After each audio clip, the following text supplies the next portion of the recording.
তারা নেমে এসেছেন এবং আমাদের এই প্রচার কার্যক্রমে ওনারা নিজেরা অংশগ্রহণ করছেন এবং তারা বলছেন যে দীর্ঘদিন যাবৎ তারা ভোট দিতে পারেন না এবং একটা বড় সংখ্যক নতুন ভোটাররা যুক্ত হয়েছেন এবং আমাদের এখানে প্রায় 52% নারী ভোটাররা রয়েছেন।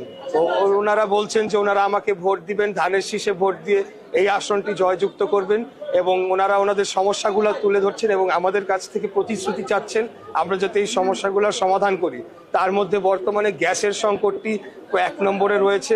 সব জায়গায় আমরা যেখানে যাচ্ছি এই বিষয়ে আমরা কমপ্লেন পাচ্ছি। আমিও আশ্বস্ত করেছি যদি আমি নির্বাচিত হই তাহলে গ্যাসের সংকট আমি নিরসনে কাজ করে যাব এবং অন্যান্য যে নাগরিক সমস্যা রয়েছে, জলাবদ্ধতা, যানজট, পরিবেশ দূষণ, বর্জ্য ব্যবস্থা ইত্যাদি, এগুলোর বিষয়ে আমরা প্রতিশ্রুতি দিয়ে যাচ্ছি এবং 31 দফার আলোকে ভবিষ্যতে আমাদের বাংলাদেশ নিয়ে যে পরিকল্পনা রয়েছে, শিক্ষা, স্বাস্থ্য এবং বেকারত্ব দূরকরণ নিয়ে, সেগুলোর বিষয়ে আমরা কথা বলছি।